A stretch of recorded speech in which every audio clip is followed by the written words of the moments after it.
Everybody set?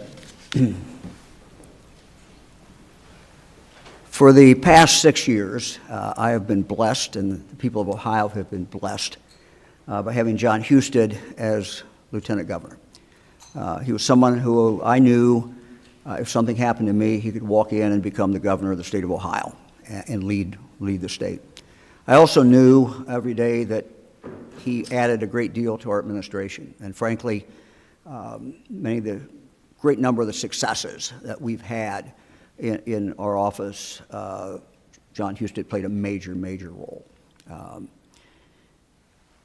After I asked him to go to the United States Senate, obviously we have a vacancy in the lieutenant governor's position. And so I started looking. I've talked to a number of people. We have some amazing candidates, frankly, who could have served very well. Again, my criteria, number one, the most important thing is someone who can serve as governor if something would happen to me over the next 100 weeks. Second, I want someone who can really contribute, someone who can be value added for the people of the state of Ohio, someone who has all the skill sets to be part of our team and to lead. A number of different things, and I might just go through the different things that I think are very important.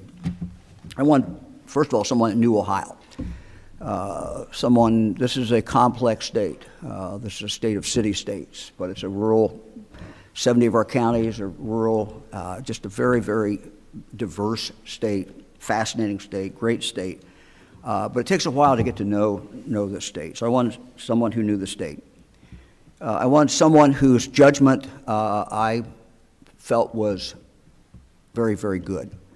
I want someone who was a leader, someone who is used to making decisions, someone who listens, weighs the different options, and then comes to a conclusion. I want someone, frankly, who shared Ohio values, my values, Ohio's values. Someone also, though, who could pull people together. One of the requirements, I think, of a governor is someone who can work, don't always succeed, but at least work to try to pull people together. I want someone who kind of shared my vision for the state of Ohio, and that is that we want everyone to live up to their God-given potential. I want someone who would focus on education, someone who would focus on workforce. Those are really the two areas that we will continue to focus on and put the most emphasis on for the next 2 years. I want someone who understood, as I said, that workforce development. I want someone who understood the connection between career tech, between business, and between education, and had worked in that field. As I said, there are many good candidates. 9 days ago, a week ago Saturday, Fran and I went to Northeast Ohio, went to the home of Jim Tressel and his wife Ellen. We met with Jim, and I asked him if he would serve as Lieutenant Governor of the state of Ohio. I'm pleased to say that he told us yes, and today I will be sending his name to the Senate and to the House. I'll be sending the name of Jim Tressel. I'll be nominating him to be Ohio's next Lieutenant Governor. I first met Jim a number of years ago, but I really got to know him when he became president of Youngstown State. And I've worked very closely with him and observed what he's done and has seen the reaction in the Mahoning Valley among the leaders to him. He knows how to pull education in together and to reach out to the business community. He understands that education, part of the education job is to educate young people. It's also to try to grow the state in the sense of economic development. And he's been involved in economic development in the Mahoning Valley as well. He has the requisite skill sets. He has the criteria that I outlined. He knows Ohio. Jim Tressel, I trust his judgment. He is a born leader. He's a leader wherever he has been. Spent a great deal of his career working with young people and leading them. He shares my values. He shares Ohio. Jim Tressel is Ohio values. He's a hard worker and shares that vision for the future of the state of Ohio. He has the ability to pull people together. He has the ability to lead.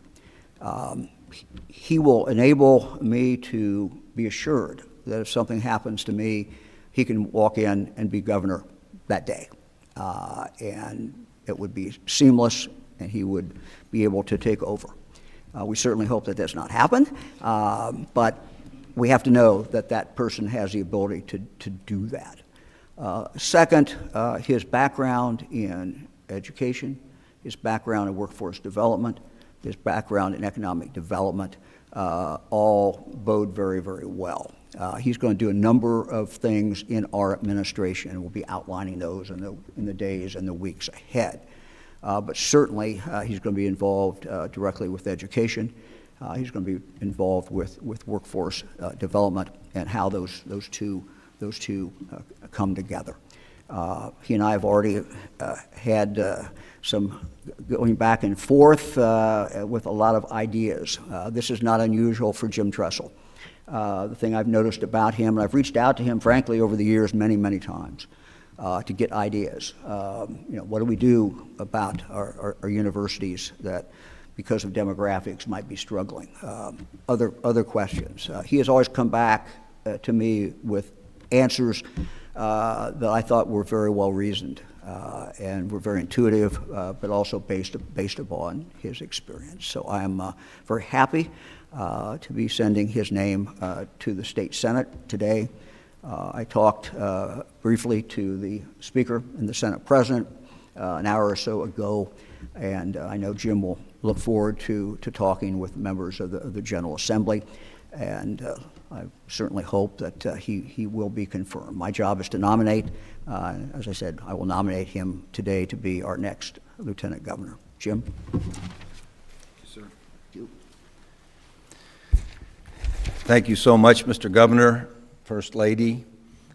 This is really a humbling moment. As the governor mentioned, he rode up to our house, and I thought he was just coming to watch a couple grandkids play basketball. That was his excuse, I think, to stop up. And then when he brought up this thought of considering the lieutenant governor position, many things went flowing through my mind because I've admired what he's done, not just in his overall career, but as he said, in the times we've had a chance in the last 6 to 7 years to work together, how deeply he and Fran care for every single person in this state, how they want every single young person and on through adult to reach their God-given potential. He wants this to be the greatest state in the world. He bleeds scarlet and gray, and he's very he can make an impact when he asks you to do something. He's very convincing. Let me use the word convincing. And so I obviously had a million thoughts going through my mind. A year ago, February, I retired as the president at Youngstown State University, and I've told many people that I've flunked retirement so far and have been really, really busy, but it's been on fun things, important things. And when he brought up this thought, I said, well, obviously I need to talk to Ellen.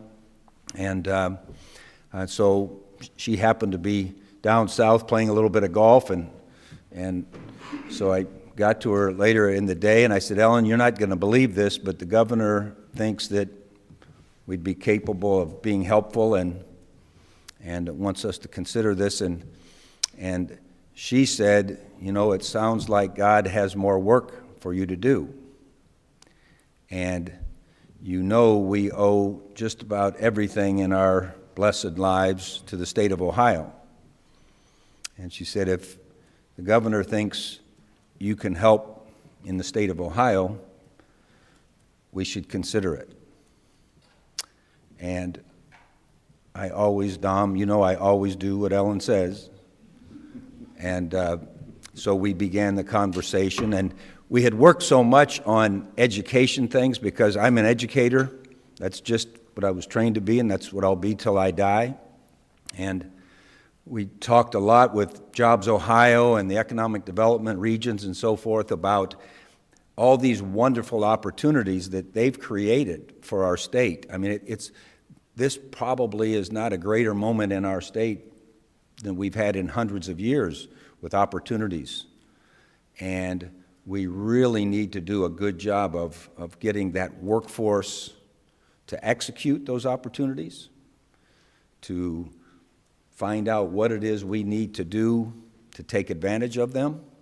And so that was one of the things that the governor talked a little bit about, and we also talked a little bit about something going back to our childhoods. We grew up when they had the President's Council on Fitness. And he said, you know, one of the things I haven't gotten done yet is talked a little bit about a fitness in that type of thing. He said, maybe we should do that. And then just the conversations went on. And so I know there won't be any lack of things to talk about and think about and work on. I'll have a lot of learning. You know, I don't know this world particularly. Fortunately, I believe in our governor and what he believes in. And my first job is to go to school on that and then see if I can evolve and try to make a difference in the state that has been so special to us. So again, I thank you and Thanks, Jim. appreciate it. Thank you Very much. Happy to answer any questions. Governor, you talked about education. Is there a chance that you will do double duty with the Department of Education and the workforce? You know, we haven't totally defined his roles, but you know that will certainly be one of the areas that he will be working on. I don't look, for example, to you know, I'm very happy with Steve Dakin, who heads up that department, and you know, as far as K through 12, and I'm not, you know, not going to change that, but he's going to be, I think, very, very valuable to us. You know, I've watched him work with the business community, and you know, historically, sometimes the business community and the education folks didn't talk a lot. You know, when he went to Youngstown State, you know, one of the first things he did is just pulled the business community in, because it's so intertwined, and it gives these young people the real opportunity to live up to their full potential. Lieutenant Governor nominee, can you talk a little bit about the work you would specifically like to get into, and whether or not you're going to kind of pick up where Lieutenant Governor, now Senator John Husted, left off?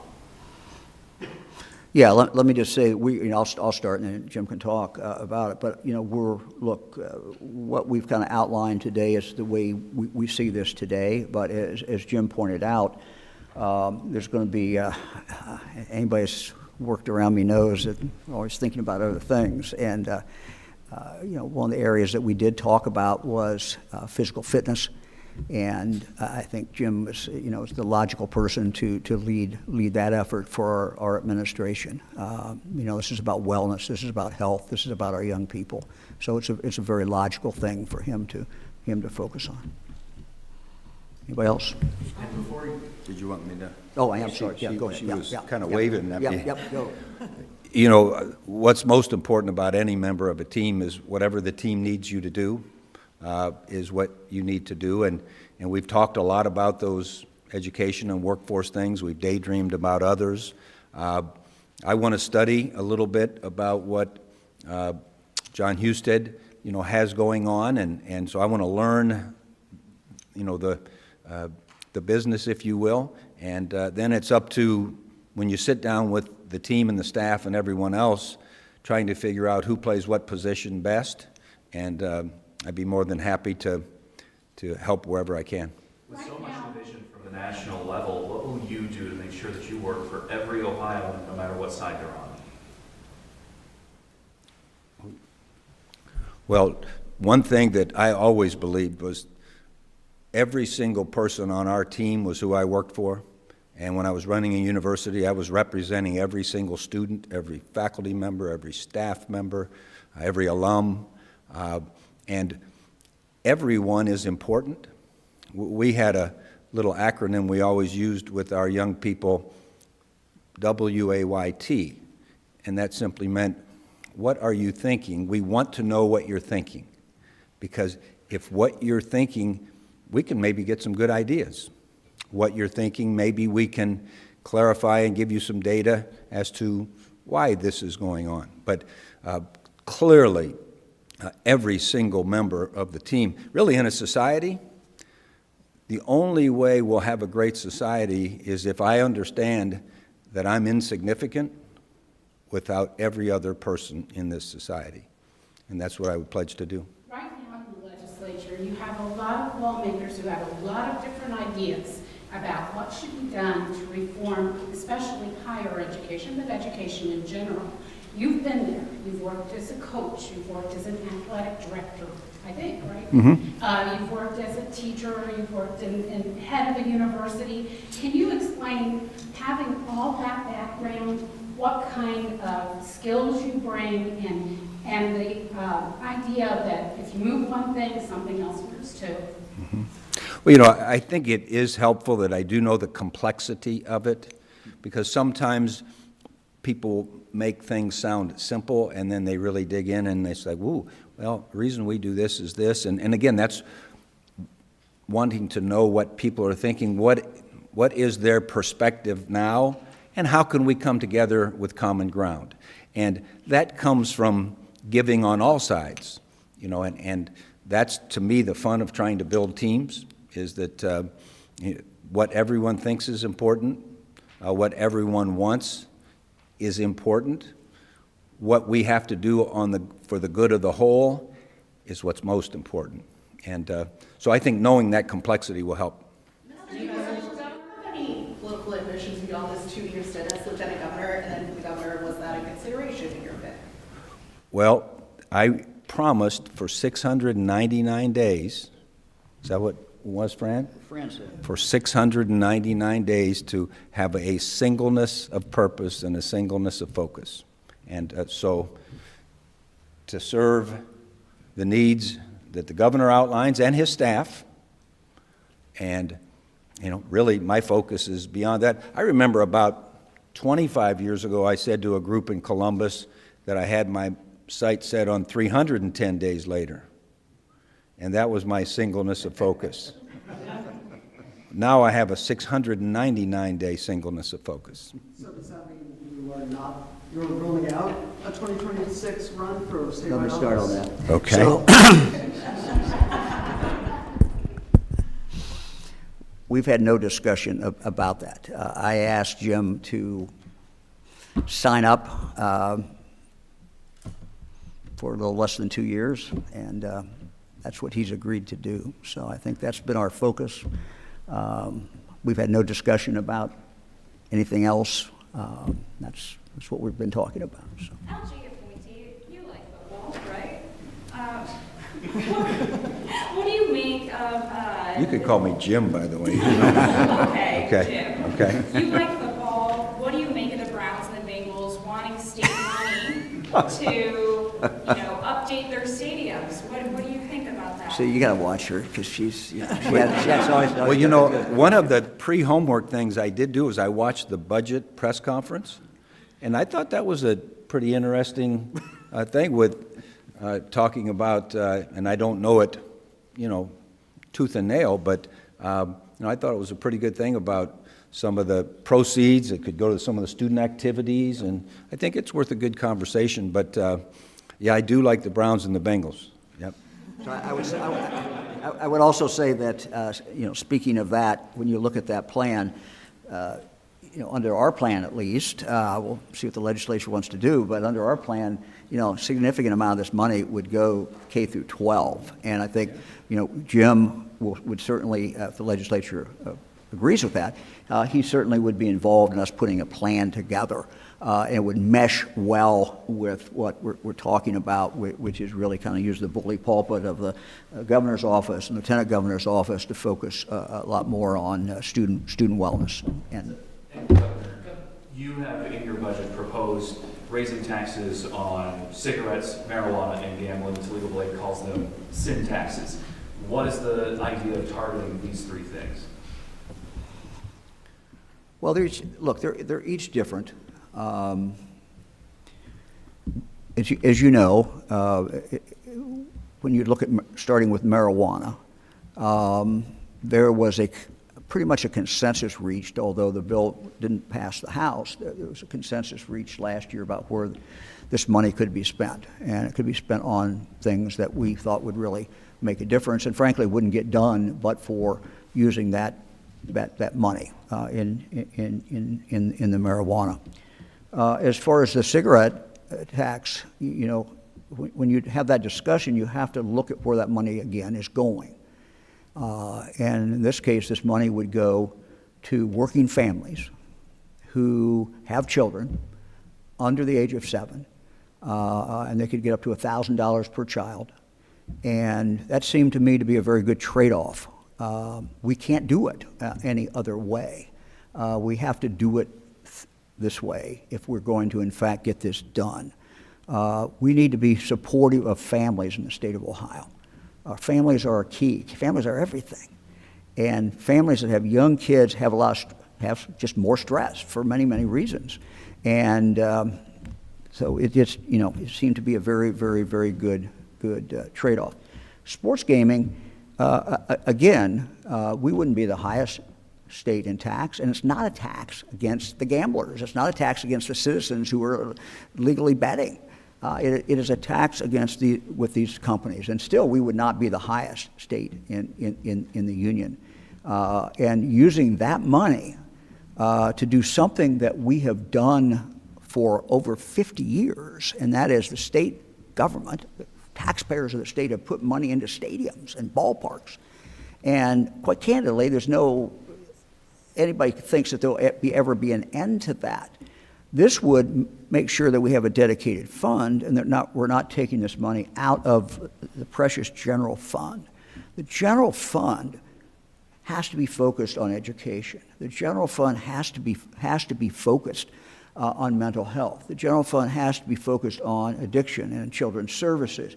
All of these things. And so that's why we did this. And it's easy to round it off and say, well, you got 3 sin tax. Well, that's all true, but you have to look at each one, and I think you have to make a decision. Is it the right thing to do to raise this money and raise it in this way, and the good that will be done with that amount of money? Because those things are not going to get done but for those fees, we'll call them, or taxes. So anyway, who else? Why did you decide where to direct that marijuana funding, and why did you eliminate the community host fund? Look, this was a consensus that was reached by leadership last year. We looked at the needs of the state of Ohio and where those real needs were. And look, we all want more money to go back to the local communities, but frankly, that was almost a lottery in the sense that some got money, some didn't get money, and it would have been nice to be able to do it, but we also have jails that need to be dealt with. We have police training. You know, we need to be the first in the nation in regard to police training. No one thinks about police training until there's a tragedy. No one thinks about police training until something happens and say, oh my God, how'd that happen? There is no substitute for police training, and there's no substitute for scenario-based training that's real. And so if we're going to do those, I got to look at the whole budget. I got to look at where we can get money. There is no place else to pull that money from. We cannot take that from the general fund. If you take that from the general fund, you're taking it away from mental health, you're taking it away from addiction, you're taking it away from many, many different programs focused on kids, K through 12, mental health. And that's why you have to look at the whole and see how you can put a budget together that takes care of the needs of the people of the state of Ohio. Several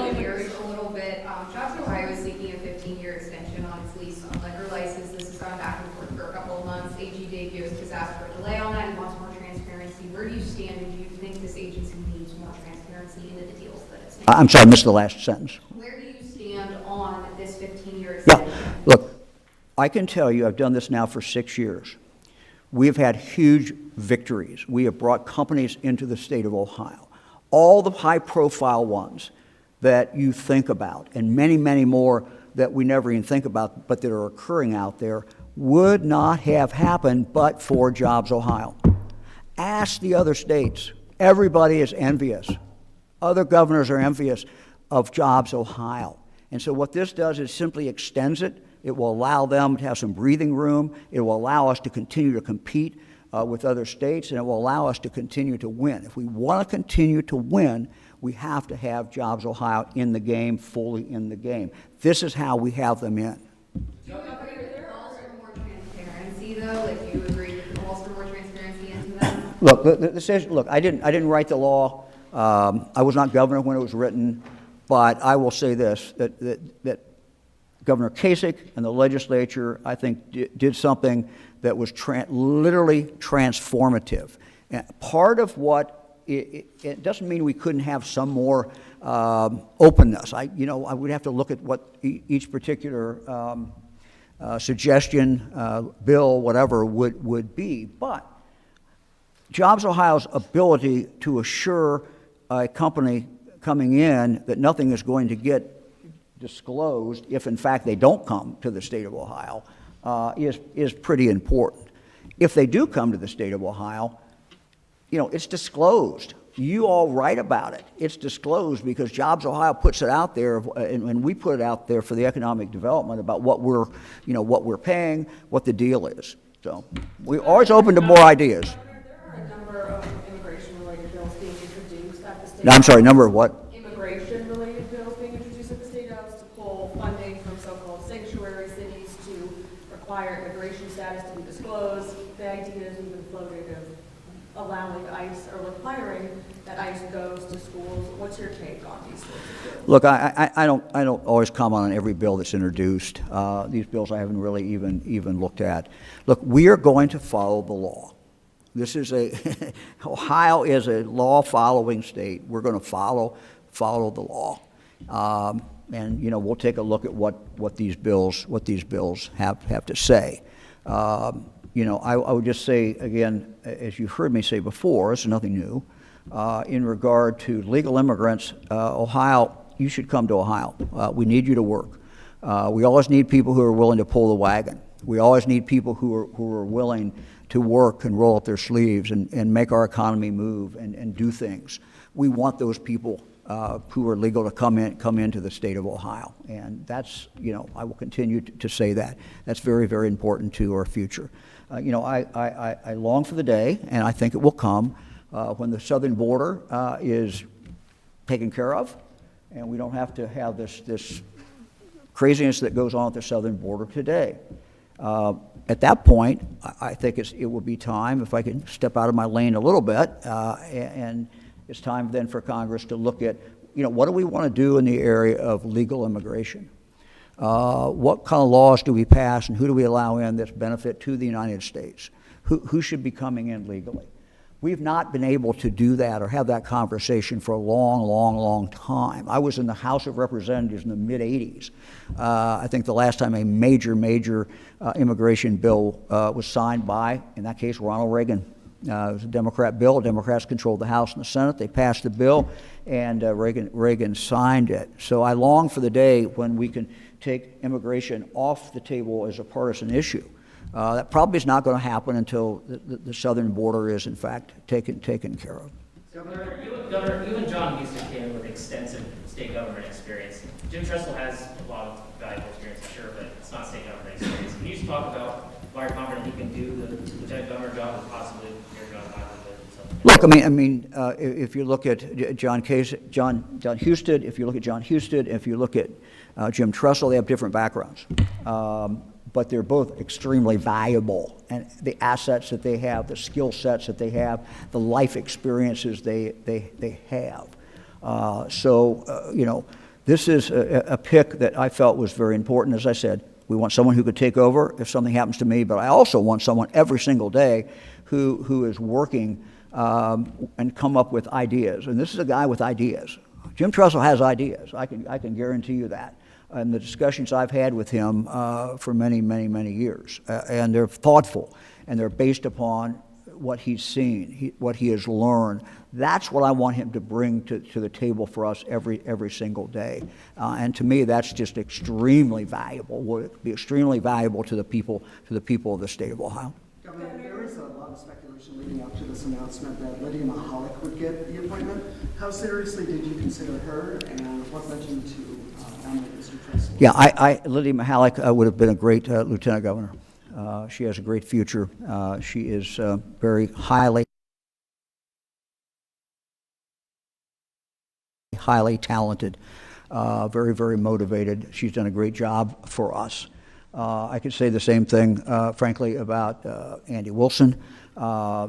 He has been a phenomenal person in the whole area of security, the whole area of the crime challenges that we have. I could go through other members of the cabinet, some of them whose names have not been mentioned yet, so I won't do that. But we had a number of great people in the cabinet. Every one of them who expressed an interest to me could have served and served very, very well, and would have brought different assets to the job. We also had people, frankly, outside the cabinet who we considered and talked with, and many of them would have been very, very good as well. Was Mr. Tressel Swami ever a consideration?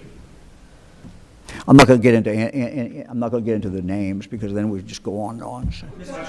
Tressel, have you ever considered holding elected office like this before? And it sounds like it might have been a surprise when the governor asked you about this a week ago. So was it? Oh, it was a surprise, for sure. But I've always enjoyed working with the decision makers in the state. I was in public universities for 46 years, and I've really enjoyed working with the legislators. I know a lot of the legislators even today. They've been great difference makers. I've worked with the governors. I've worked with kind of the unseen group, the governor's staffs, who are really outstanding. So yes, it was a surprise. I've always enjoyed working kind of in this arena. And I'm going to work like crazy to try to learn all I can learn and contribute all I can contribute. And I'm excited. So why haven't you run for office in the past? I've been busy. He's had a few other jobs. So, no other reason than that. Which do you think is a tougher job, being a football coach or lieutenant governor? You have to ask him. Yeah, I don't know the answer to this second one. I do know it was harder being a college president than a coach because of the enormity of all that you feel responsible to. And so now I would just guess that because you're in a lieutenant governor situation, it's even a broader group. That I went from 100 guys and a dozen coaches to 12,000 students and 2,000 employees, now to an entire state. So I would guess it's much more complex, and it's much more difficult, and probably much more exciting. Governor, where did you decide to nominate Jim Tressel? I know you talked to him 9 days ago, but there's been speculation for weeks about who you might name. Well, I've frankly thought about Jim Tressel for a long time.